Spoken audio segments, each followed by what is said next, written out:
भारत में टीबी बहुत ही कॉमन है और 2025 तक इसको ख़त्म कर पाना बहुत मुश्किल है क्योंकि अवेयरनेस नहीं है लोगों में। बुखार आपको आ रहा है, वजन गिर रहा है ना, भूख में कमी आ रही है, खांसी लगातार 3 हफ्ते से ज़्यादा की हो रही है, तो चेस्ट फिजिशियन से मिलकर इसकी तहकीकात करना बहुत ज़रूरी है। टीबी सिंपल भाषा में बोलेंगे तो 2 तरह का टीबी होता है।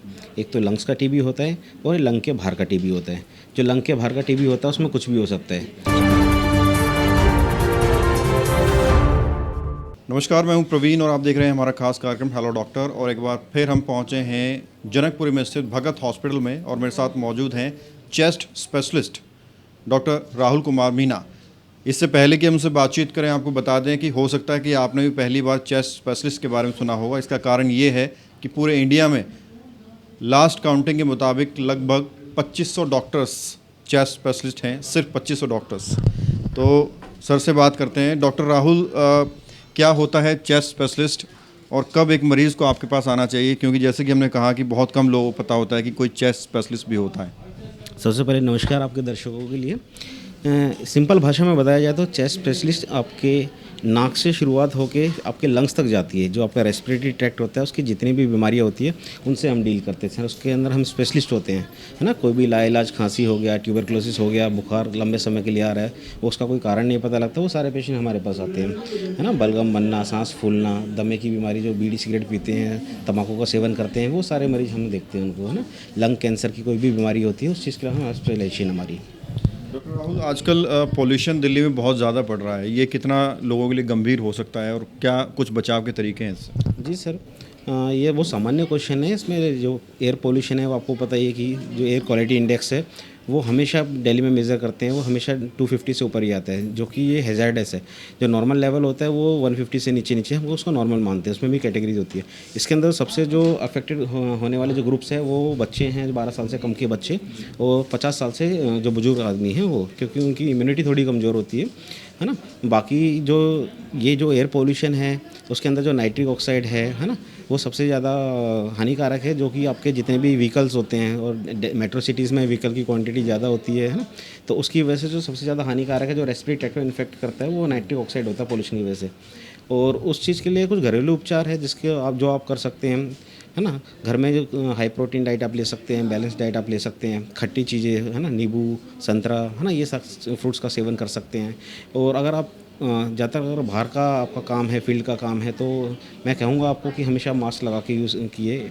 इंडोर पोल्यूशन भी होता है जिसके अंदर आपको ये बीमारियाँ सबको प्रभावित करती है, लेकिन जो लोग इंडोर से ज़्यादा आउटडोर में काम करते हैं उनको ये ज़्यादा करती है। तो मेरी सलाह यही रहेगी कि अपनी डाइट का ध्यान रखें, सुबह घर से निकलने से पहले हाई प्रोटीन डाइट का ब्रेकफास्ट लेके निकले, है ना। यही सारी चीज़ें जो रोकथाम कर सकते हैं। भगत चंद्रा हॉस्पिटल विश्व की सभी आधुनिक और बुनियादी सुविधाओं से परिपूर्ण एक world class multi speciality hospital, Mahavir enclave, Palam Dabri road पर स्थित साउथ वेस्ट दिल्ली का एकमात्र मल्टी स्पेशलिटी हॉस्पिटल, जहां 24 घंटे आपकी सेवा में उपलब्ध हैं वेल क्वालिफाइड डॉक्टर्स और हेल्पिंग स्टाफ। डॉक्टर CM भगत द्वारा स्थापित भगत चंद्रा हॉस्पिटल आपकी सेहत का ख्याल रखना ही इसकी प्राथमिकता है, वो भी अफोर्डेबल रेट्स में।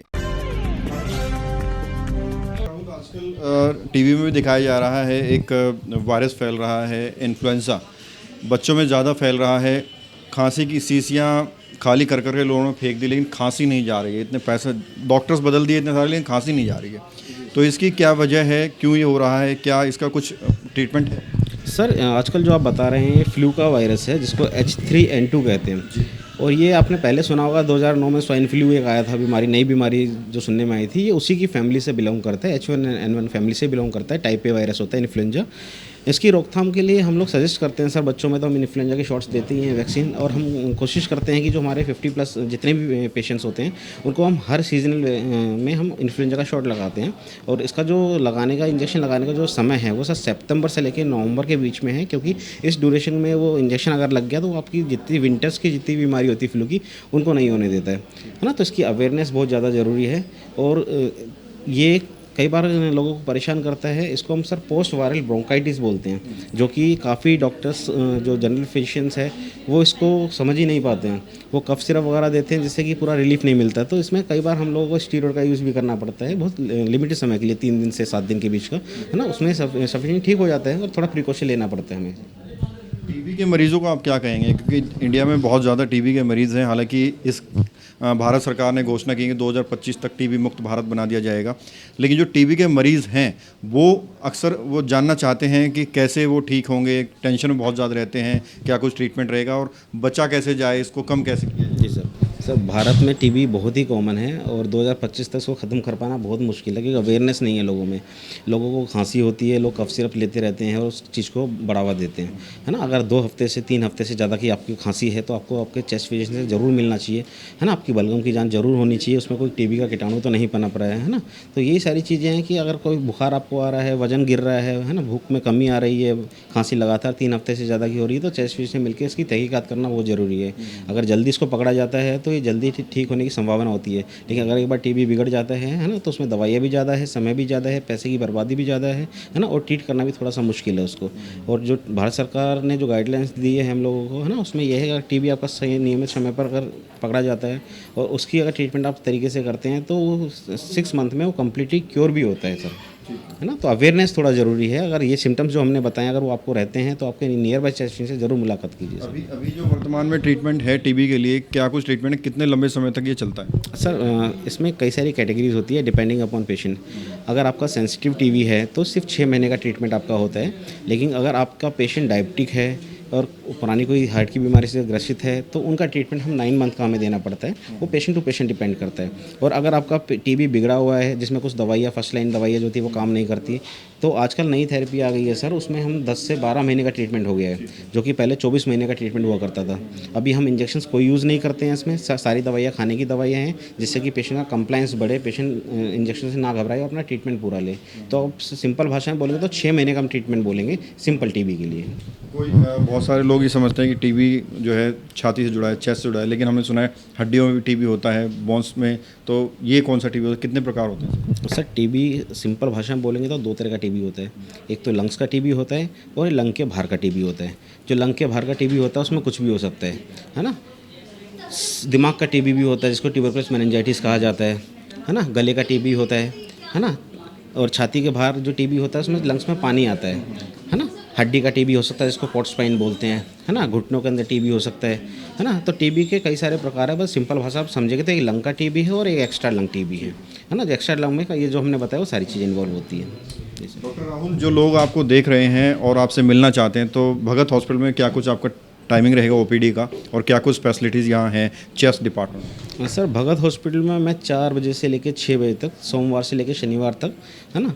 और हमारे पास सारी फैसिलिटीज़ है सर चेस्ट को रिलेटेड। हमारे पास वीडियो ब्रोंकोस्कोपी है, एलर्जन टेस्ट है, स्पायरोमेट्री टेस्ट है जिसको कंप्लीट पीएफटी बोलते हैं, हाँ। और जितनी भी रेस्पिरेटरी एलर्जी से रिलेटेड जितनी भी ब्लड जांचें हैं वो सारी हमारे पास है। दूसरी चीज़, हमारे पास स्लीप स्टडी की फैसिलिटी भी हमारे पास अवेलेबल है। जो पेशेंट खराटे लेते हैं उनकी हम स्लीप स्टडी करते हैं कि उनकी आगे कोई और समस्या ना हो, कोई हार्ट से जुड़ी हुई कोई समस्या ना हो, उन सारी चीज़ों की तहकीकात यहाँ की जाती है। बहुत बहुत शुक्रिया अपना कीमती समय देने के लिए। Thank you so much sir. तो ये थे मेरे साथ chest specialist doctor Rahul Kumar Meena, जिन्होंने बहुत सारे विषयों पर बातचीत की। उम्मीद करते हैं कि ये इंटरव्यू आपको पसंद आएगा, और अगर आपका कोई सवाल है जो नहीं पूछा है आप कमेंट्स में लिख सकते हैं। नेक्स्ट टाइम जो हम इनसे मिलेंगे तो आपका सवाल ज़रूर पूछेंगे। कैमरा जर्नलिस्ट प्रशांत के साथ प्रवीण, इंडिया टाइम 24। खबरों से खबरदार रहने के लिए चैनल को सब्सक्राइब करें और प्रेस करें बेल आइकन।